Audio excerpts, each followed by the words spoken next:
story today was called The Unexpected Journey That Is Life, and I've sat in the corner feeling extremely inspired by everyone I've heard today. Some common themes that have come out for me already, make the most of the opportunities that come your way, stay positive, make things happen, anything is possible. And part of the unexpected journey for me this year started with winning the Asian Women Achievement Award, that then led to me meeting Samantha Cameron for tea at 10 Downing Street, and then I got asked to speak on BBC London 94.9 about what it means to be a role model, how important role models are, and I don't know who it was exactly, but I might say Chanel or Moira, who heard me, dialing in all the way from rural India, and asked me to be part of the Living History exhibition. I feel very honoured to be. Maybe not technically black, or we've already talked about what that term even means, but an Asian of Indian origin. And I think my most recent exciting thing, I've got to say actually I find it quite exciting, being part of the Living History exhibition, looking at myself and then taking a photo of myself next to myself. Can relate to that. But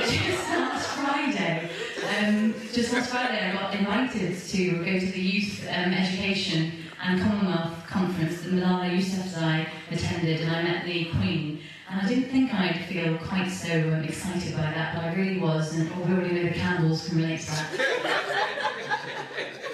And when I was coining this phrase, The Unexpected Journey That Is Life, it came to me last Monday when I went to do a talk at a school in Tower Hamlets. And the point I wanted to make to the children I spoke to was that, I didn't know any of this stuff was going to happen to me over the year. Forget about, when I was 15, 16, 17, 18, 19. Therefore, think about what lies ahead. So I'll start with where I started. So, London born and bred. My parents came to the UK in 1967, and like many of your parents, had a really, really tough time for a variety of reasons, despite the fact they were highly educated. So my dad was a chartered electrical engineer, my mother was a senior science geneticist, and was really looking to kind of study her PhD, but they struggled and they did the best they could. I guess then it wasn't quite the struggle they maybe experienced 20 years prior through the partition of India, where they were uprooted and left and lost everything and had to kind of rebuild their lives. But for me, living from there, the best they could do was, rented a council flat in council estates. That's where I was brought up. Went to a state school, Camden School for Girls, and at school, what was the thing I most remember? Loving maths, that was my thing. Probably drilled into me by my father, who was sitting over there with a camera in his hand. That's lovely, father. But, it was my parents, and that's something that comes through today, my parents that were always so supportive of me, despite the fact that I was a really naughty child, and every parent's evening, it was like, she is far too talkative, and she needs to stop, disrupting other people in the class, and, that was my story. And maybe I say this to children like last week, but I didn't work as hard as I should have, so despite the fact that GCSEs perhaps are maybe slightly easier than A-levels, so I came away with 5 A stars and 6 A's, and I thought, that means that I can do the same in A-level without working hard at all, and that was not the case at all. And I distinctly remember my physics teacher saying to me, you will not get an A grade in physics, and that will haunt you for the rest of your life, and you'll be really embarrassed to tell people, and I was like, nah. And then I came away with 2 B's and 2 C's, which you can imagine for my father was the end of my career in my life. He was like, you're going nowhere now. What are you going to do for yourself? You've got to go through clearing. And I was like, oh my God, that's devastating. I wanted to go to Warwick University and read computer science. That's not happening for me. But that for me, in terms of a big lesson, that was, a big thing for me as an 18-year-old to say, actually, I do have capability here. It doesn't matter that I've got these grades that are now attached and associated to me. I can still go out and get a good degree. And I got a first my maths degree at Southampton University. And I guess for that was really thinking about, don't let setbacks get in the way. And that's, something we can all relate to every single day when we are feeling so low and so down about, some setback. But there's always another happy high around the corner. The happy high probably comes with some hard work, but it's there nonetheless. So that was the first thing for me. Stayed at university, did a master's in operational research and finance, which took me to India.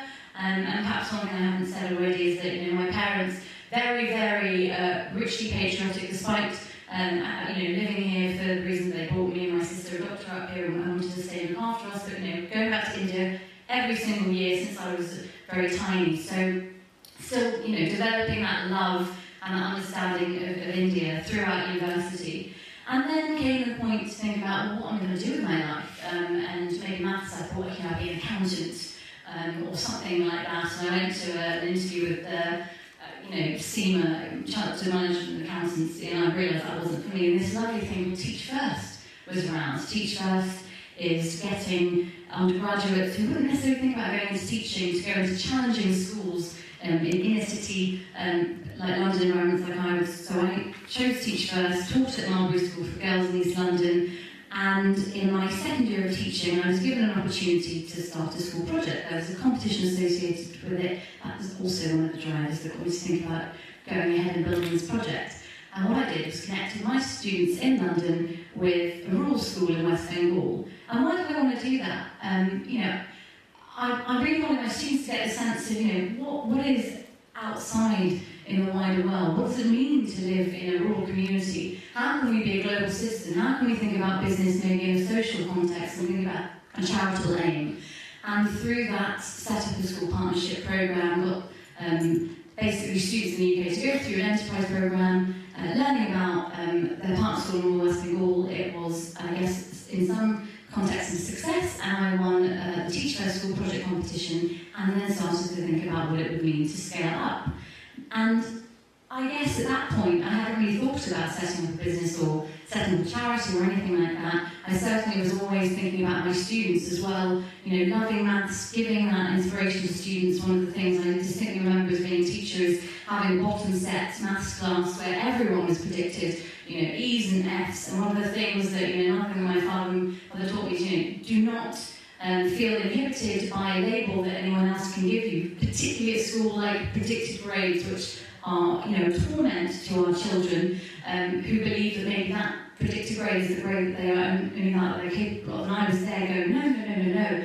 I can unpick maths for you. We can learn to love maths together. And one of the stories was a child, was predicted an E, and for her getting a C in GCSE maths was amazing. But all of these things, me thinking to myself, what can I go and go on to continue to do in the field of education that I'm already beginning to feel really passionate about, and maybe I didn't think that I would be in this space, playing in this space. But at the same time, I had this niggling father maybe as well, and saying, what's Teach First? And why would you want to be a teacher? Not all, he didn't say it all the time, but he did think it, I think. So then I was like, okay, well, I've got this opportunity to do an internship to my first and second year of teaching. How about I go and, kind of pick one of the great sponsors of Teach First? So Accenture was one of them, and actually, funnily enough, my dad did say, what is Accenture? That does not sound like something that's floating on the market, so I'm not interested to hear about it. Until he saw, like, a massive advert in the Times, and was like, my daughter, I think, is going to work for Accenture. And it's advertising, that's what does it.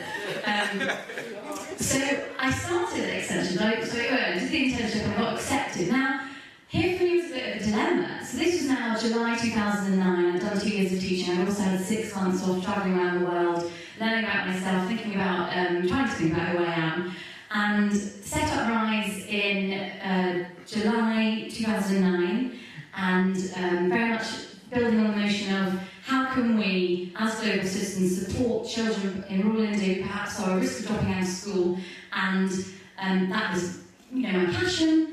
But I was starting at Accenture, extremely competitive. I also wanted to do very well there, and I was in America for 2 weeks of training, and training maybe in some professions seems like an absolute loss, but let me tell you, Accenture training is not.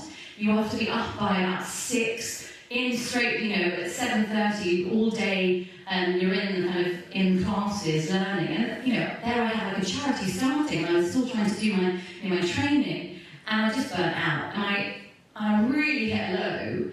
But the thing that picked me back up was, the solution I had at the time was to go for some career sessions around, what is the path that you're going to choose here? And what it came down to was, what are my values? So what is it that I thrive on when I'm at Accenture? Okay, I really, really love the fact that it's multinational, that we're working with so many high-profile clients. The calibre of people there is, uncomparable to many, many organisations. But Rise, for me, is something, giving back to the community, really relating to my roots, something that my parents have tried very, very hard to instill in me, and making a difference to the educational setting when I was so fortunate to be able to go to school and have an education myself. Well, I can't I can't give up either one of them. That seems really crazy. For me, it was like, well, that's it then. I have to do both.